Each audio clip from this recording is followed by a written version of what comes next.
还我逆鳞！逆鳞！还不了，我拔了就是我。万万没想到，正道第一人，清冷如月的云清仙尊，竟然这么不讲理。100年前，这人永远是一副只可远观的清冷模样，好像随时能飞升的仙人，一身白衣纤尘不染，十足的道貌岸然。哪像现在这么懒散，头发还滴着水就上了堂，坐不像坐，躺不像躺，扮演着白衣也不再一丝不苟，松松垮垮穿在身上，配上这张脸，活像魔域专门靠美色惑人的魅魔。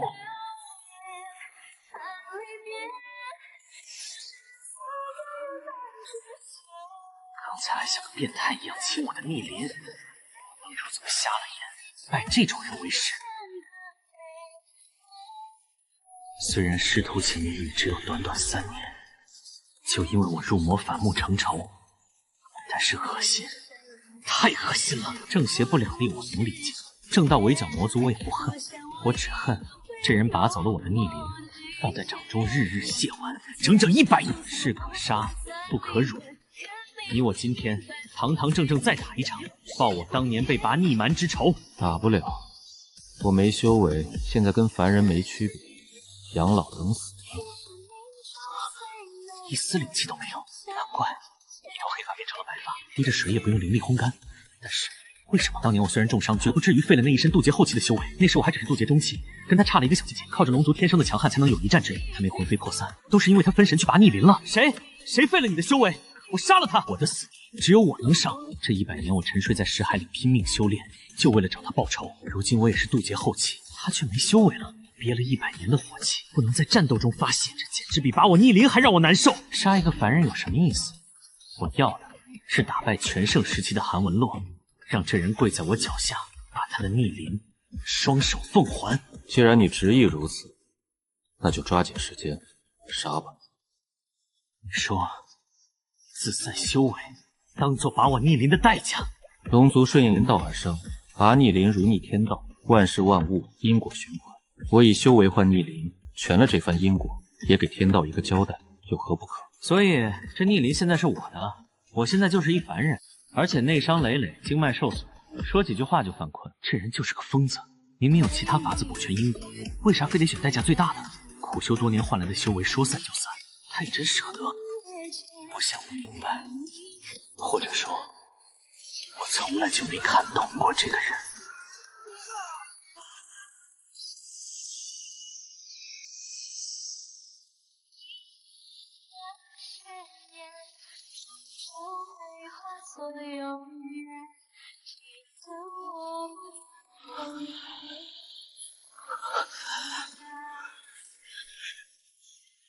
正邪不两立。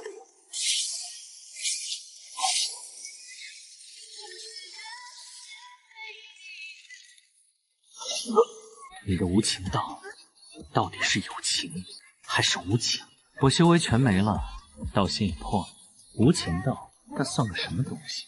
现在我就是一凡人，随心就是我的道，逆鳞就是道心。你除魔未到几百年，堂堂仙盟首座，为什么不住主殿？现在修为没了，连个侍统都没有。龙崽子，你修为都没了，主殿的结界怎么进？现在一点利用价值都没有。以前我一言九鼎，树敌无数，现在墙倒众人推，那群人凭什么让我好过？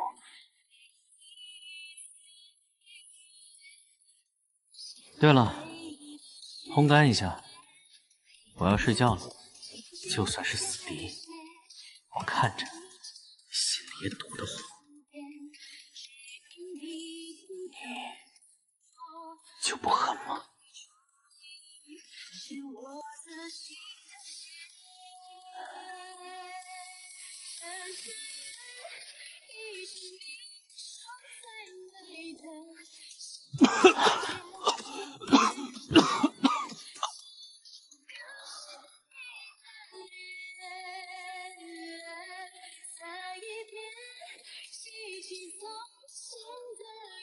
经脉断了一大半，筋带上全是裂痕，内伤更是多得数不清。当年我重伤沉眠，整个魔族倾尽全力温养我的神魂，可这位守护苍生的仙盟首座受了这么重的内伤，却连个治伤的人都没有。这上百年的日子，韩文嫣一个人到底是怎么活下来的？一觉醒来，天都黑了，一睁眼心里就来气。龙崽子，不是来报仇的吗？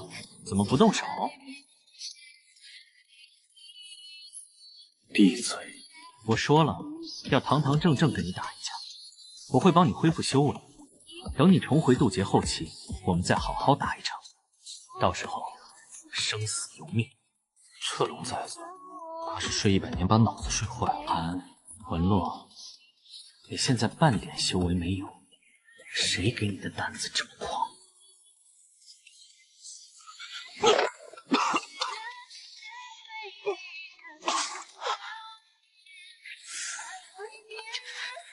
你就不能小心点？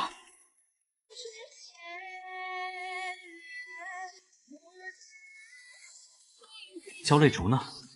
夜明珠呢？赵明的法器放哪了？我没修为，竹戒都打不开，哪来的赵明法器？反正我也迷不上时间是行的。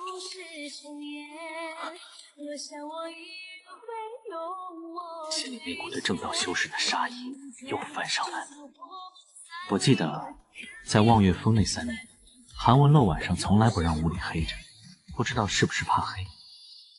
但这人肯定不喜欢待在黑暗里整整100年，他一个人就这么在黑暗里熬着。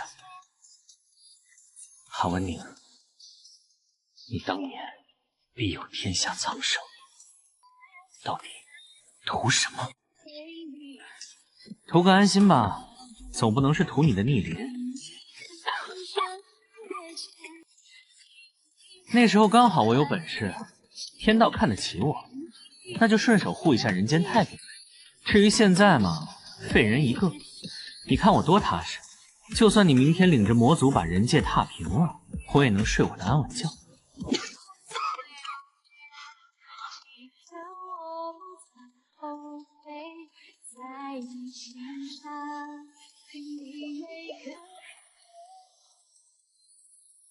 一身伤还敢用冷水？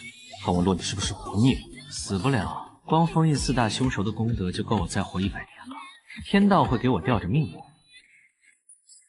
龙崽子，你睡傻了吧？没修为了，连火都不会生。不用冷水，难道100年不洗澡？那不得臭死人？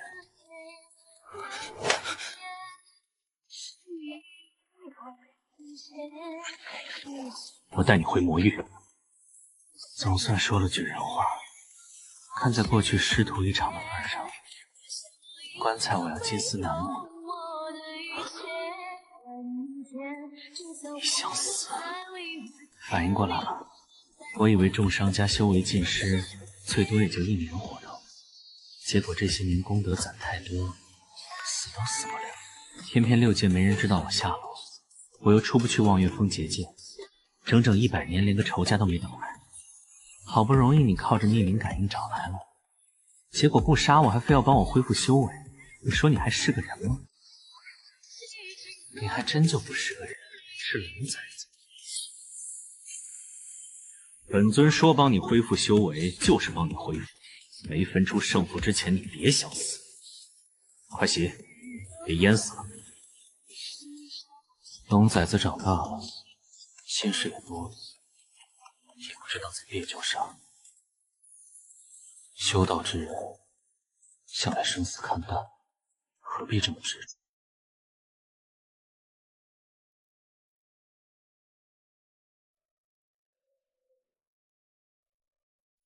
那时候，韩文路执掌仙盟，10天半月见不着一面。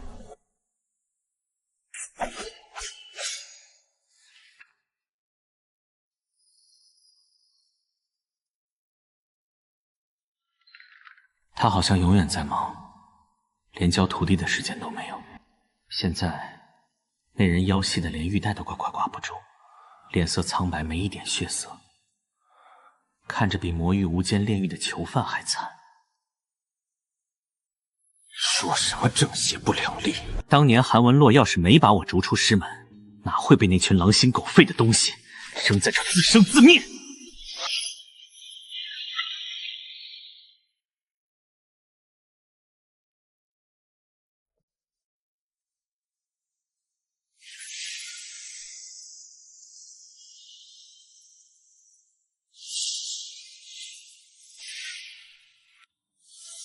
以后就住这儿。你现在吃不了丹药，本尊先找人给你治好经脉，养好身体，养好了，再重新修炼。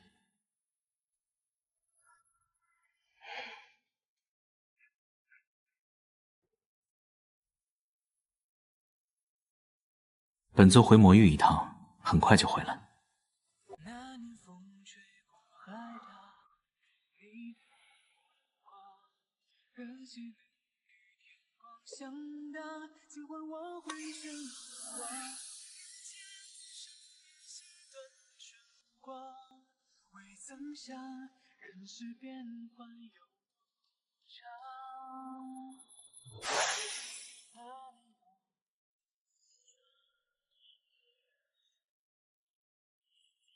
今晚可得打起精神了。掌门说魔尊墨渊这几天就要醒了，那魔头杀人不眨眼，吃人不放盐，肯定又要祸害人间。我听说那魔头丑得吓人，满脸脓疮，小孩看一眼都能吓晕。对，我还听说当年云清仙尊收他当徒弟，天天被恶心吐，丑得夜夜做噩梦。最后那魔头叛出师门，云清仙尊高兴坏了，大摆宴席庆祝了3天3夜呢。差点气炸，要不是怕触发护山大阵，下次不好进来。真想弄死这几个胡说八道的丑货！说我丑，韩文洛那样的美人都夸我好看，这群瞎子！谁叛出师门了？明明是韩文洛心狠，不要我了。谁踢我？是不是你？我也被踢了，肯定是你踢完我们故意趴下的。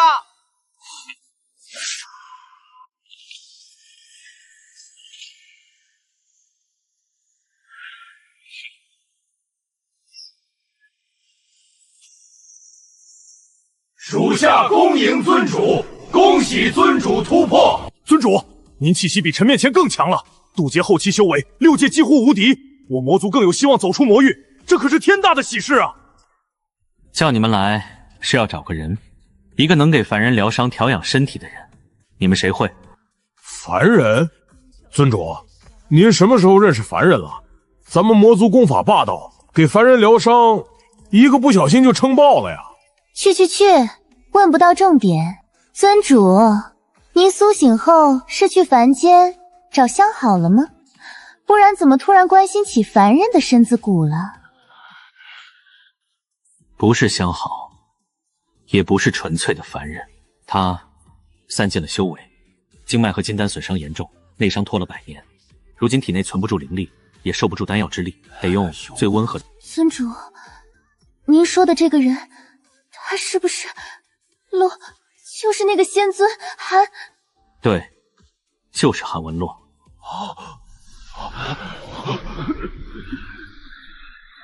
韩文洛，那个杀神！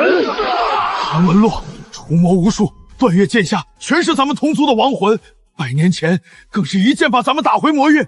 尊主，韩文洛是正道魁首，仙盟首座，如今他修为尽失，还被尊主您遇到，这简直是天赐良机，正是杀！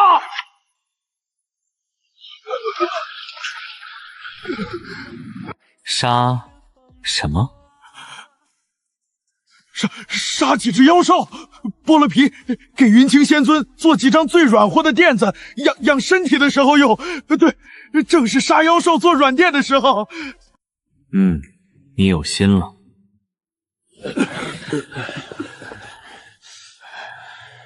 尊主不是最恨姜文洛了吗？每次被那杀神打伤，回来都恨不得把人剥皮抽筋，挫骨扬月啊！是啊，现在怎么又不想杀了，还找人帮忙调养身体？这唱的哪一出？一群没脑子的蠢货，就知道打打杀杀。尊主苏醒后谁都不见，第一时间就去找人家，这表现的还不够明显吗？尊主，这下你总该相信我了吧？谁能治疗？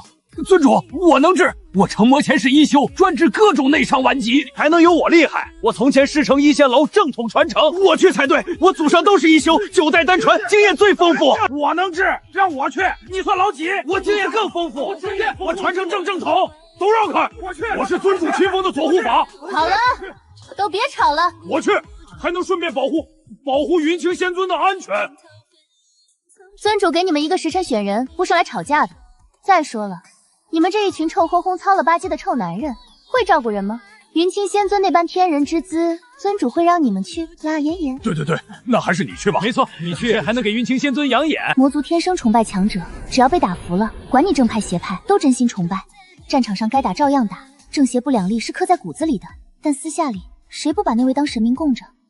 那是天边的月亮，云里的雪，多看一眼都算亵渎。我入魔前就是合欢宗头号大美人，如今更是莫当之无愧的第一美人，多少大魔都成了我的裙下之臣。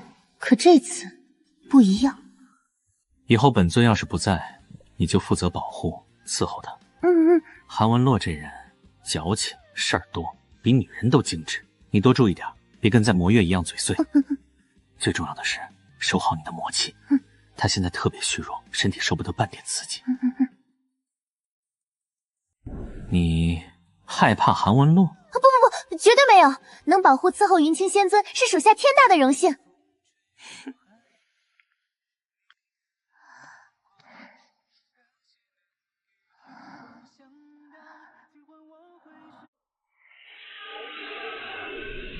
从前都是在战场尸山血海里，见到战神一样的冷美人执剑而立，让人连直视都不敢。现在竟是这般柔弱的模样，皮肤比最上等的灵狐毛还要苍白，睡着了也皱着眉头。这简直比传说中的西子捧心还要招人怜惜千百倍。妍妍，我见到仙尊了，仙尊真是太美了，连头发丝都美得惊人。你见过尊主宝库里那颗最大的夜明珠吗？跟仙尊一比，那珠子都变暗了。仙尊美的会发光。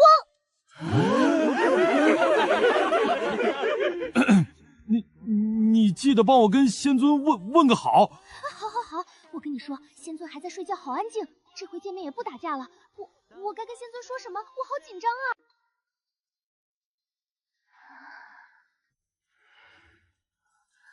你是魔族右护法刘音，仙尊，我叫刘音，是尊主让我来给您疗伤伺候您的。仙尊您居然还记得我，您真是太好了。魔族除了我养过的那条龙，其他魔不该恨我入骨吗？仙尊，您是不是想打我？您别生气，我现在扛揍了，真的。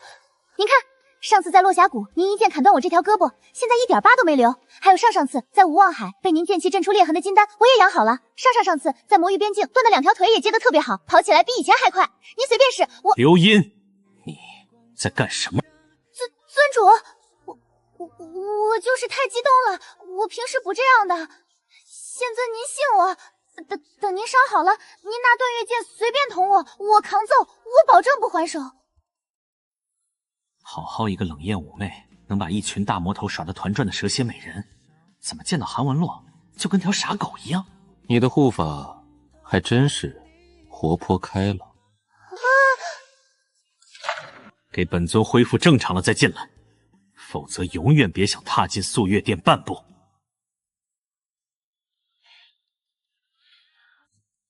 没想到你的属下跟你小时候还挺像。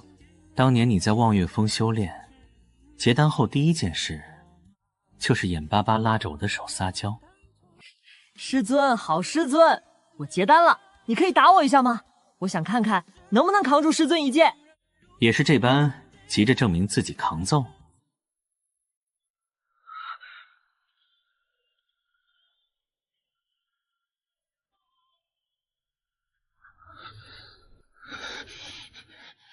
别提以前的事，韩文林，你再让我想起你当年有多绝情，我可不敢保证会不会让你魂飞魄散。那你动手吧。懂得没？只要我活一天，你就得给我活一天。等你修为恢复，再与我一战，生死由命。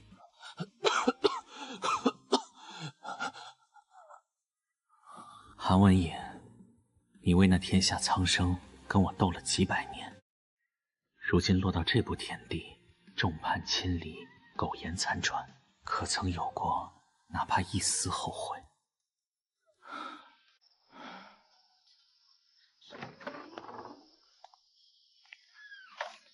尊主，属下早知道仙尊被正道那帮伪君子打压，却没想到他们竟能没人性到这种地步。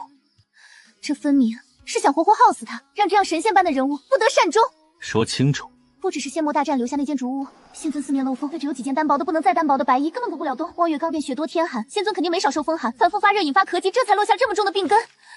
这还不算，仙尊还要像凡人一样自己洗衣，他走路都勉强，何况自己打水，用冷水沐浴更是伤身。还有这望月峰上一草一木都浸染了灵气，仙尊没了修为会有灵气入体，可他金丹破碎，经脉断裂，根本吸收不了这些灵气，只能任由灵气在体内横冲直撞，反复摧残，日复一日，年复一年。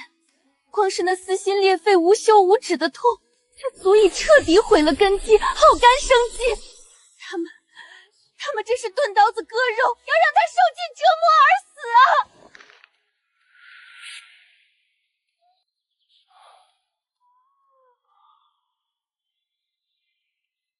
怎么了，龙崽子？想你的逆鳞了？等你输了，逆鳞我自然会拿回来。喝。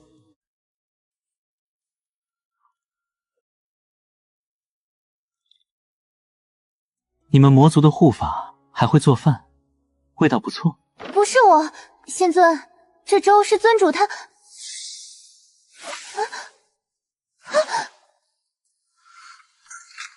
多嘴，回魔域，自己找盐业领罚。仙尊，这粥是尊主他一大早亲自去山下小镇找最好的厨娘学的，回来就在小厨房捣鼓，一直用灵力温着等您醒呢。昨晚我跟尊主说了您在这儿受的苦，尊主心疼的差点直接荡平仙盟给您出气，我费了好大劲儿才拦住的。罚他做什么？龙崽子孝顺，为师知道了。你知道什么？你早不是我师尊了。韩文玲，别忘了当年你是怎么赶我走的。也是，你该恨死我了。你师弟也一样，我这辈子就收了你们2个亲传弟子，一个入魔成了魔尊，一个本就是妖族少主，现在也坏赌了，怎么养了2个小崽子，最后都变着法来人间撒野。别拿我跟那只杂毛鸡，那是凤凰。当年他啄你的龙鳞，你咬他的凤凰羽毛，把望月峰闹得鸡飞狗跳，还非要拉我评理。小凤凰每次都扯着我袖子哭，说我偏向你。以前一个字都不肯多说，现在絮絮叨叨的，比老头子还烦。你就这么躺着，别乱动。我煮的粥不是给你浪费的，张嘴喝，别逼我动手灌。龙崽子就是嘴硬心软，这么多年一点没变，也不知道这魔尊是怎么当的。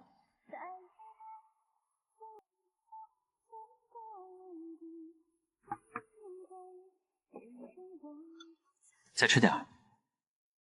不了。先别睡，把药喝了，张嘴。张嘴。我困了。喝完就让你睡。来，喝一口。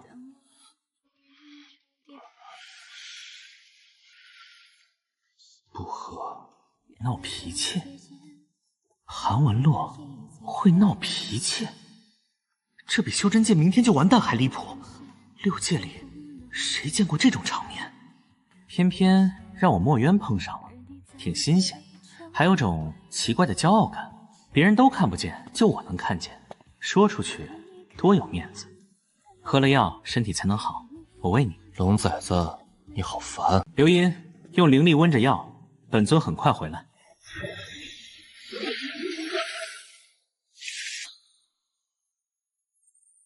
药太苦了，不想喝，可有方法解决？客官，良药苦口啊，药哪有不苦的？咬咬牙一口喝完就过去了。我家那小娃娃每次喝药都咧嘴哭，我就趁他张嘴赶紧喂2口，也就没事了。不是小娃娃，是大人，他就是嫌苦，娇气得很，一口都不肯喝。哎呦，您瞧我这老糊涂的，还以为是您家里小娃娃怕苦呢。公子您可真会疼人，您夫人也够有福气的。您瞧这边，这条街最里面有家铺子，卖的都是甜滋滋的小零嘴，蜜饯、糖丸、桂花糕。您夫人喝药时，您哄着喂上一口就是了。年轻真好啊！不是，算了，跟个凡人浪费什么时间解释？尊主，药得按时喝，1日3次。等仙尊睡醒，怕是又该喝下一次的了。我去叫醒他。从前是强大如神、不食烟火的冷美人，如今有了这几分烟火气，倒像是神明走下了云端，并非只可远观。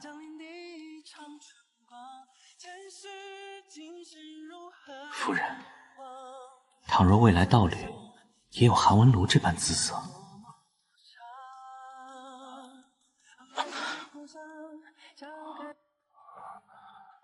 龙崽子，我叫你起来喝药。我买了些小零嘴、蜜饯、糖丸，配着药吃就不苦了。你先试着喝一口，好不好？龙崽子，你沉睡100年，脾气怎么变化这么大？竟然会哄人了？就当是替徒弟高兴了。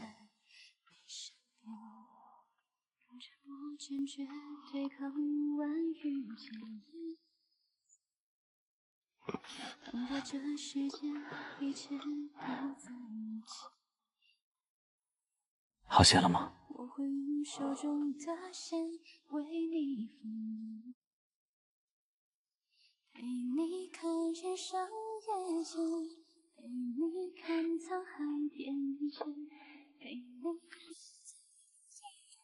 爷爷，我跟你说，尊主正在为仙尊喝药，仙尊怕苦不肯喝，尊主特意去买了好多小零嘴儿，现在是一口药一口零嘴儿，让仙尊靠在他怀里，足足喂了有半个时辰了，那眼神温柔的都快化成水了。我就说咱们尊主那是绝世好男人。仙尊那样的人物，换了谁不得好好哄着？正道那帮老不死的，真娘不是东西，竟然把仙尊害成这样，老子现在就要剁碎了他们喂魔兽！血洗仙盟！不准任何人擅自对仙盟动手。一切等韩文朗身体养好了再说。不是不想带他走，是本尊树敌太多，6界之内除了魔族，再无亲朋故旧。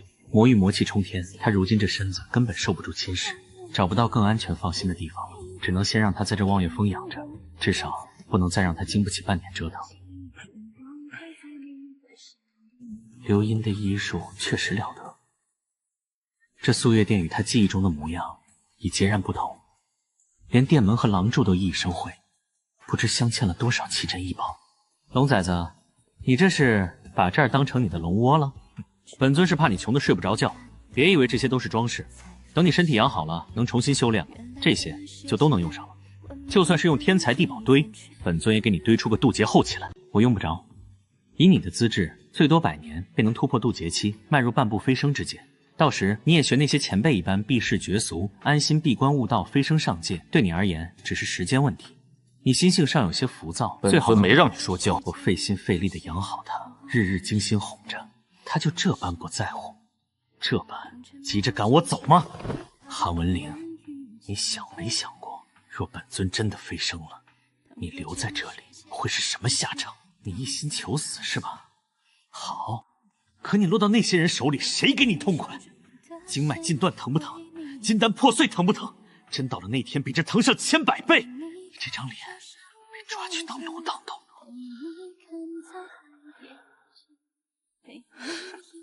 算了。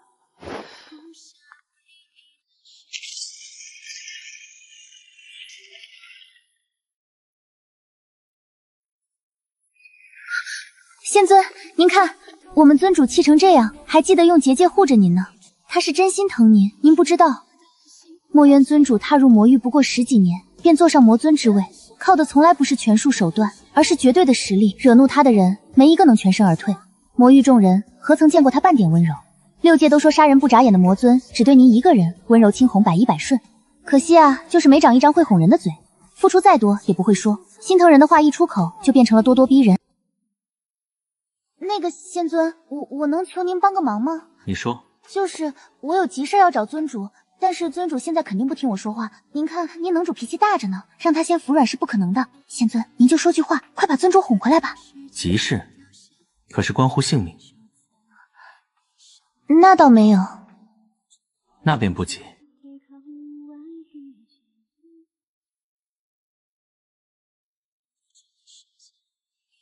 魔尊亦有私事需处理，只要非关生死，让他多陪陪道侣也无不可。什么道侣？我们尊主根本没有道理。为何？既有心仪的女子，为何不结为道侣？龙族修道本就需克制本性，万年前便有族规，择一而终。他难道想始乱终弃？不是，仙尊您误会了，我们尊主没有始乱终弃，他也没有心仪的人，不对，是没有心仪的女子，他更没碰过别人。尊主他就是生气了，不是去陪别人。啊，既未碰过别人，龙族的情潮期他是如何度过的？难道龙崽子是有什么隐疾？我觉得我不能再聊下去了，再聊下去我肯定死得很惨。无情道实在太可怕了，仙尊他无所不知，无所无能，偏偏对感情之事一窍不通。尊主他太惨了。罢了，我帮你劝劝他。你若找死，本尊不介意送你一程。尊主，不是我找您，是仙尊有话跟您说。墨渊，刘英有急事需向你汇报。你叫我什么？墨渊。无情道破了又怎样？还不是一样，冷心冷情。在他眼里，世间万物都没什么区别。我明明是为他好，我生气，他倒比我还生气，连龙崽子都不让叫了，真是无理取闹，不可理喻。仙尊，龙族向来不听任何人管教，我们逼他也没用，等他自己想通了，自然会回去处理事务，他自己也有分寸的。唉。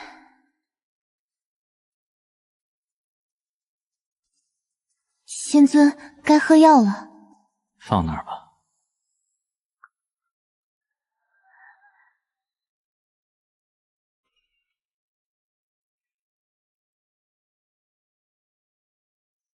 龙崽子留下的蜜钱早就吃完了，这碗药喝下去，怕是能苦死人。不如你敢倒下去试试？龙崽子怎么偏偏这时候回来？怕苦想倒药，还被当成抓包包。实在太丢人了。韩文洛，你想气死我吗？把药倒进去浇花这种事你都干得出来，你幼不幼稚？没大没小。晚饭吃过了吗？吃的什么？虚空。我到底多想不开，竟然跟韩文龙生气，我气死了。他恐怕都不知道是被谁气的。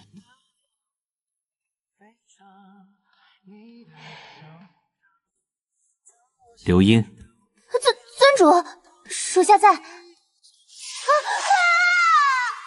人比我更惨吗？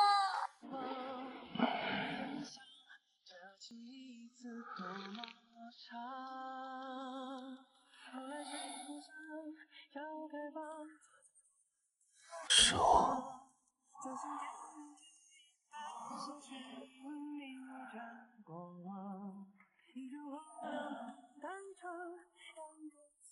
龙崽子，静心。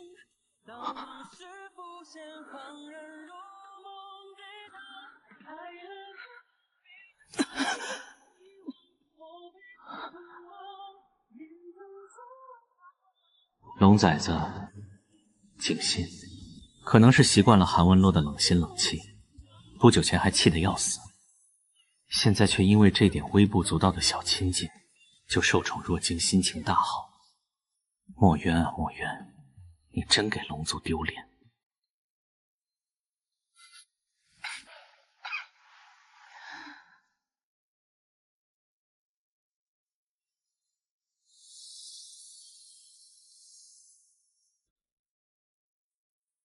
好了，终于好了。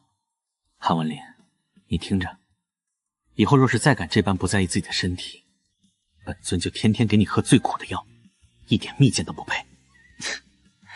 这算什么威胁？你去哪儿？沐浴更衣，我想去外面走走。去沐浴不会说，身体刚好，你折腾什么？要出去走走，还不知道现在攒点力气。本尊费这么大劲儿才把你养好，你就不能小心点？唉，你都说了我已经好了，我自己能走。龙崽子天天絮絮叨叨管这管那，一点都没小时候可爱。好了也经不起你折腾，只是养好了那些病，伤了根基，除非脱胎换骨，不然就是你飞升了也依旧体虚畏寒，吃一点就说吃不下了。坟间的小奶猫都比你能吃，1000多岁了，吃个饭还得人求着哄着，你害不害臊？龙崽子别念了，我头疼。说2句就不耐烦，我这都是为了你好，除了我还有谁管你？指望那只杂毛鸡吗？它到现在连个面都没露过。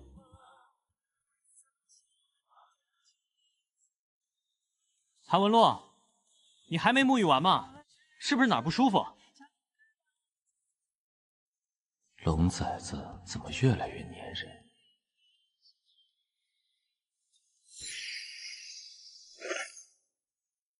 这个穿上，还有这个也得带着。我觉得用不上这么多，那就别出去了。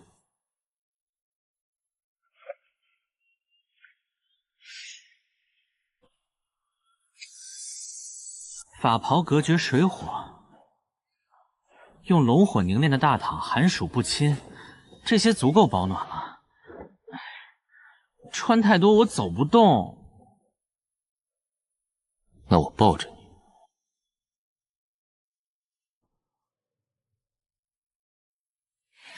行，只此一次。你要是冻着了，以后别想再出门。冷不冷？要不就再加一件，我看你脸色不怎么好。如果龙崽子能安静点就更好了。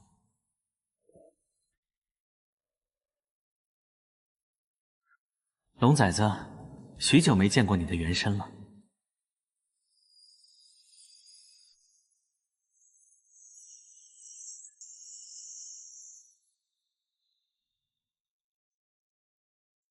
那时本尊年少，真身岂是能轻易显现的？你若再说这些话气本尊，本尊便把你从山顶扔下去。魔尊大人真威风，可是想欺师灭祖了？确实有些想欺师灭祖。不能想，那可是韩文洛。即便如今没了修为，若真丢了清白，受了折辱，以他的性子，自爆神魂都得拉着我一起死。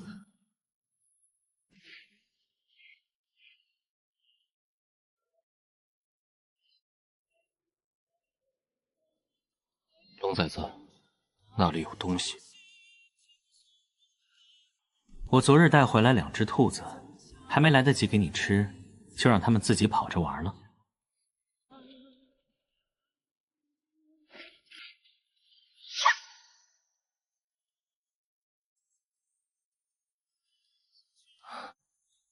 真漂亮，还挺活泼。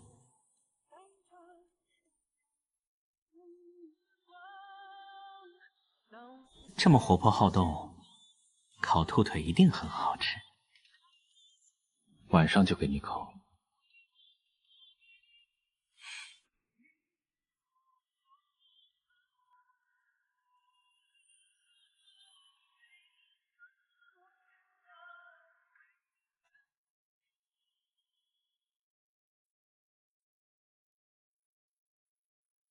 现在宁可抱只灵智都没开的傻兔子，也不肯抱我。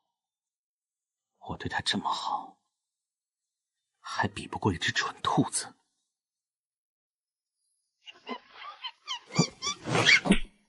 我就说没开灵智的蠢货不能抱，你看看下巴红的。你现在这身体又不能给你用灵力疗伤，你自己不知道疼吗？别玩了，回去涂药。又没流血，这算不上伤，一会儿就好了。就是流血了，你也不能在意，你什么都不在意。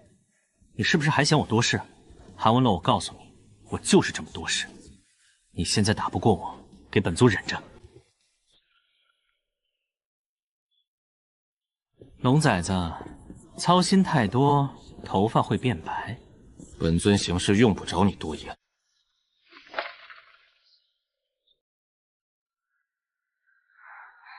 仙尊，我们尊主怎么了？生气了。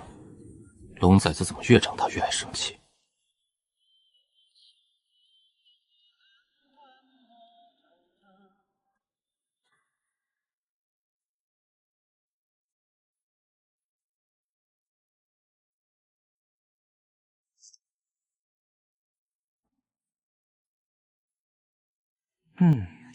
龙崽子眼睛真大，真漂亮。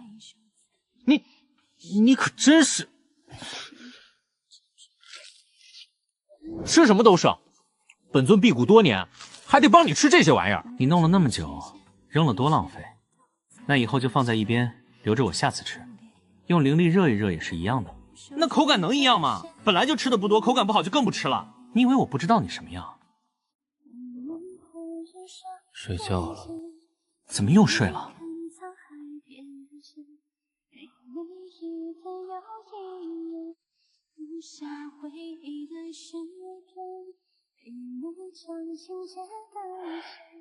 怎么就学不会爱惜自己的身体呢？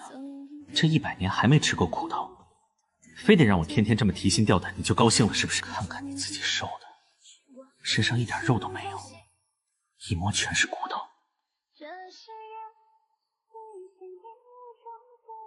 这腰真细啊！要是不隔着衣物，直接用手握住。龙崽子，你看你吃那么少，都瘦成什么样了？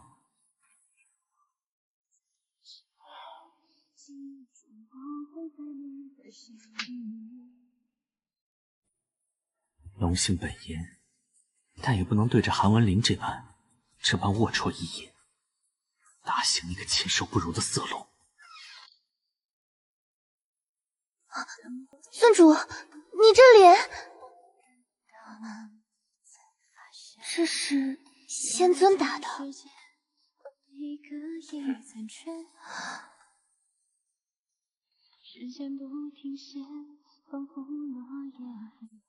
那个，看来仙尊身体恢复的真不错，力气都这么大了。刘音，属下在。回去找炎夜领罚。让我看看是谁这么倒霉呀！哎呦，都是我这个倒霉蛋。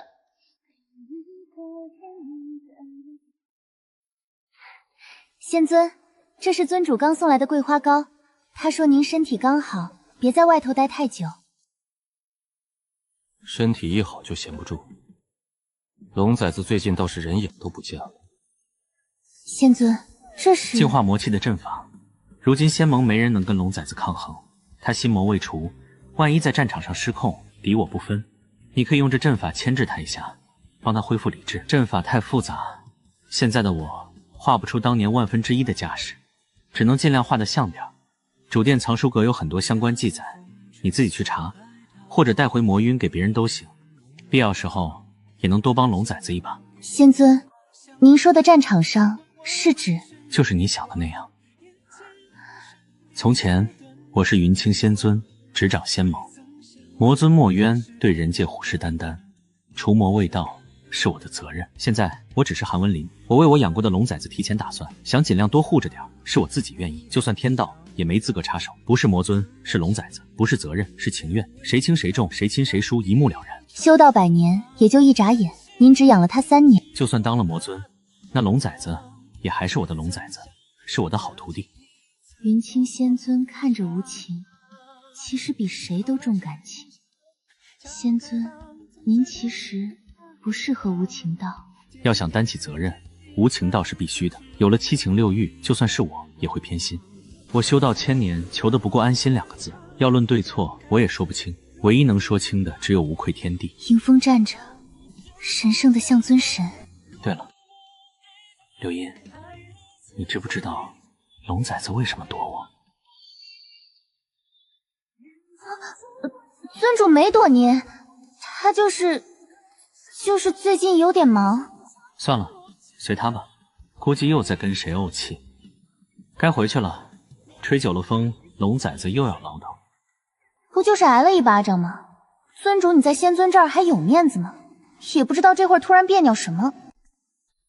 吃饭。不管以前怎么你死我活，那都是正邪不两立。现在他都放下了，还说护着我，原不原谅先不说，于情于理都不该对着人家发情，禽兽！龙崽子，不躲了？没躲。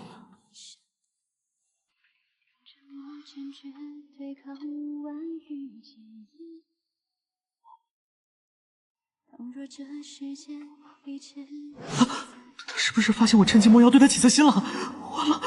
你最近总生气，清心静气才更有利于稳固道心。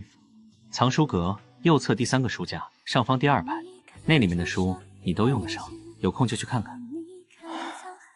还好，他没发现就好。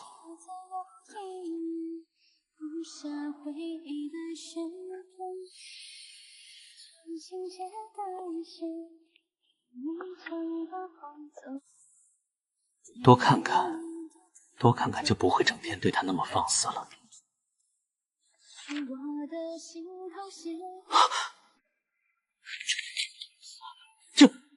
这是禁忌图。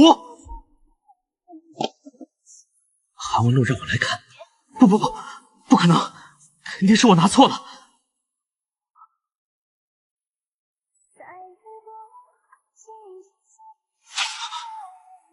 呼吸一禅，清心静气，这谁能清静得了？描绘之详细，构图之精妙，显然是精挑细选收藏在这儿的。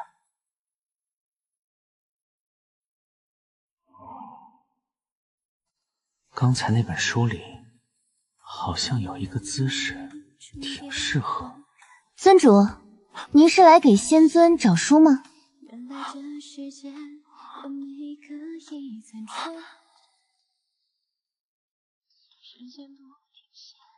你怎么在这儿？仙尊让我来看书的，还答应可以借给魔域其他人看。本来是给仙尊准备的，想助攻尊主，没想到竟然是尊主先看到。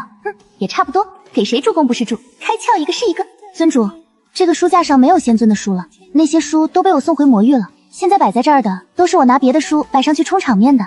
你说这些都是你的书？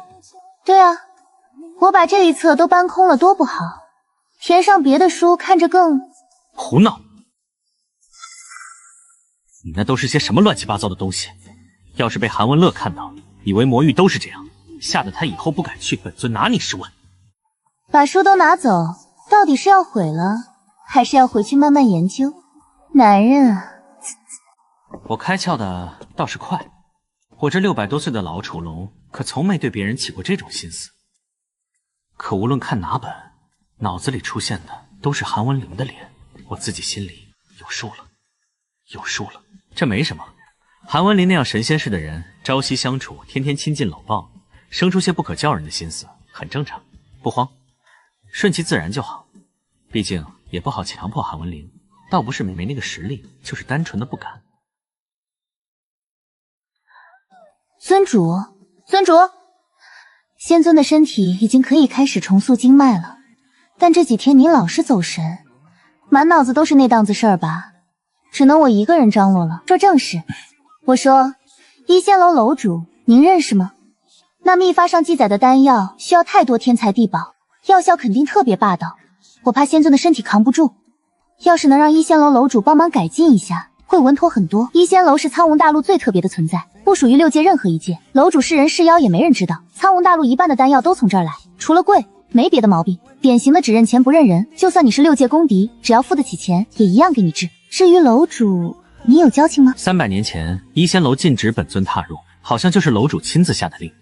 尊主，您干什么了？楼主得了张7品丹方，闭关炼丹。当时本尊就在附近渡劫，想去凑个热闹，结果最后一道雷劫，把丹方和快出炉的丹药都劈成了灰。尊主，不愧是你，被追杀一点不亏。你先别管这些了，本尊亲自去给韩文洛找那些天材地宝，你守着他。我有事要回魔域一趟，3、5天就回来。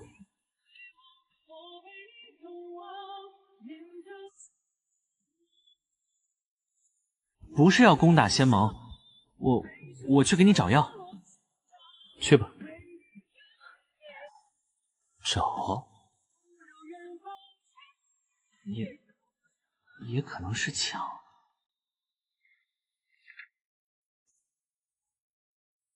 仙尊，我马上就收拾走，马上。无妨，我闲着没事看着玩的，你忙你的就好，不用管我。我也不想管，但是您手里现在拿的是本禁忌图啊，仙尊，您还快看完了。尊主说，要是让你看到这些不正经的东西，他就打折我的腿啊！双修之法算不得邪术，单方面踩扑修为或害人性命才是邪术。寻常修士修炼此法，不过是男欢女爱、道理亲密罢了，没必要矫枉过正。不愧是仙尊，看看人家这格局。那仙尊，您觉得您手里那本如何？按照图中的描写，表情颇为愉悦，修为也有所增进，想来是此法大有益处。修道一途，向来清苦，难怪有心走捷径之人会沉迷此术。只是有些地方不甚合理。仙尊太正派了，尊主那几百年没开过荤的，看到这些东西都能自己悟开窍了。仙尊却简直清冷禁欲的不像人，明明是鱼水之欢，到了仙尊嘴里却成了论道大会，让人生不出一点妖艳心思，灵魂都快得到升华了。我记得你从前师承合欢宗，可是修道途中有了疑惑。我近日对此法感悟良多，若你想问……不，我不想，多谢仙尊。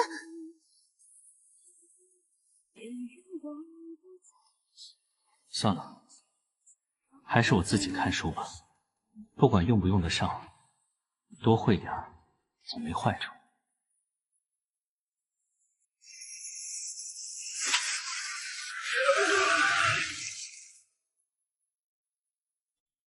当我命运重叠荒诞到我才发现，原来这世间完美可以残缺。千年故园果，给不给？魔头，你休想！不给，本尊便烧了你这树。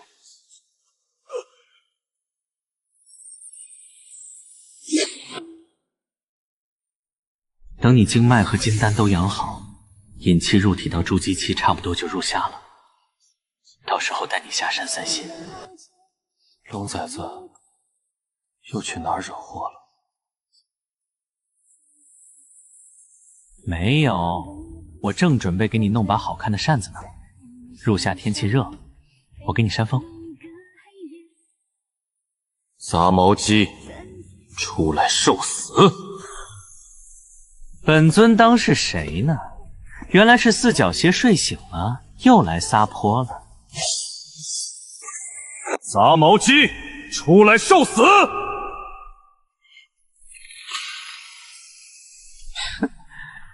本尊当是谁呢？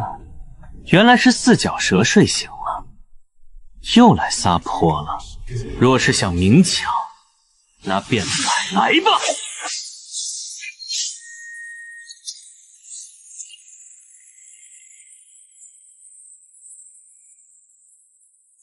你也突破了？怎么，你能突破，我就不能？100年前他道心不稳，为何没传出一点消息？做没做亏心事你自己清楚，别自掘坟墓。被逐出师门求了3天3夜都没人理你，还把自己当师兄呢。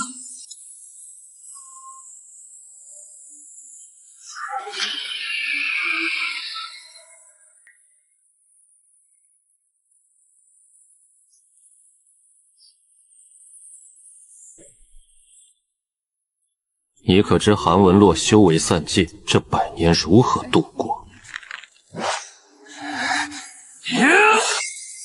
墨渊，本尊与你不死不休。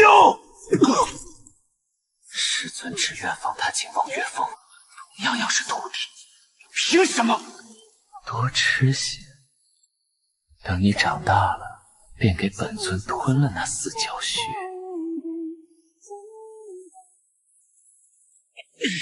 让你养身体跑出来玩血，想气死我！药呢？拿碗药来！什么药？龙崽子，我刚碰到血，还没……那是我回来的早，再晚一会儿，雪人都堆完了，手都冻红了。我就离开3日，你当我死了吗？手还冷吗？有点热，热也忍着。好，好，好，知道了。玩这个，以后不许玩血了。